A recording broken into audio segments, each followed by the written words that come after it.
السلام عليكم ورحمة الله وبركاته. جايبه لكم حبة زيتون يا حبايبي. الزيتون السنة دي مش فيه في السوق خالص زيتون.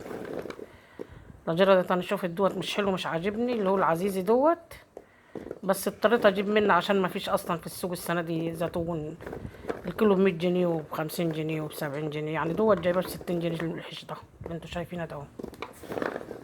هجيبها قدامكم كده بالسكينة واشق الواحدة اتنين كده وانقعها لمدة يومين، واوريكم التخليل بتاع ازاي يا حبايبي.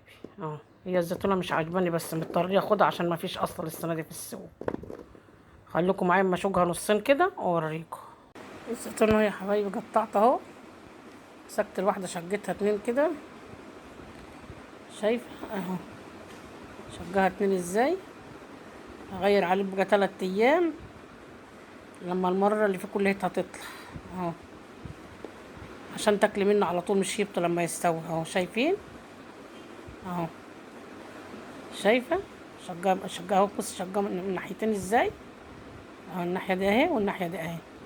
شقيه كده او تخبطيه بايد هون، تدقيه كده بايد هون، عشان هنقعها بقى 3 ايام اغير عليه لما المره دي كلها تطلع مني. خليكم معايا لما اقول لكم هعمل ايه. شوفين يا حبايبي حاطه عليه الميه ازاي. هنقعها 3 ايام كده في الميه، وكل شويه اغير عليه في اليوم مرتين 3 كده. خليكم معايا اما اعملها واخليها واوريهولكم. الزيتون اهو تمشرحها بقى لها 3 ايام اغير عليه الميه اهو. شوفوا حتى مطرح التشريح مسود ازاي.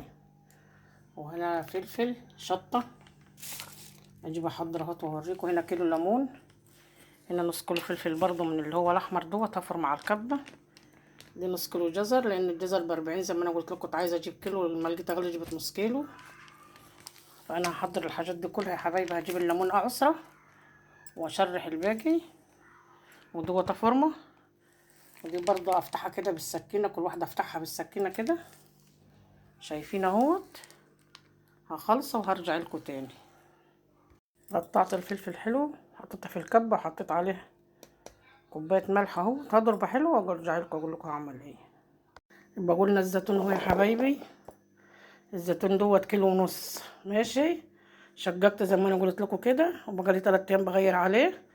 تيجي هنا الجزر بشرته اهو، الليمون الحلقات اللي هحطها فيه، كوبايه ليمون عصراه اهو، حبه البركه، العصفر، الملح، الفلفل الشطه اللي انا فرماه. كل حاجه هي حبايبي موجوده. هقلبها كلها في الحاجه ديت واندر اوريهولكم ان شاء الله باذن الله. شايفين الحاجه كلها هي موجوده. كوبايه ليمون من دي معصوره، كل حاجه هي موجوده. هوريها وهوريكم واقول لكم هعمل ايه.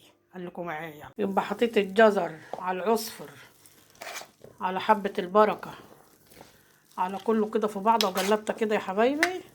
حطيت كوبايه الليمون على الميه السخنه، كوبايه عصير الليمون اللي انا وريتها لكم في الاول على الميه السخنه اللي انا غلياها.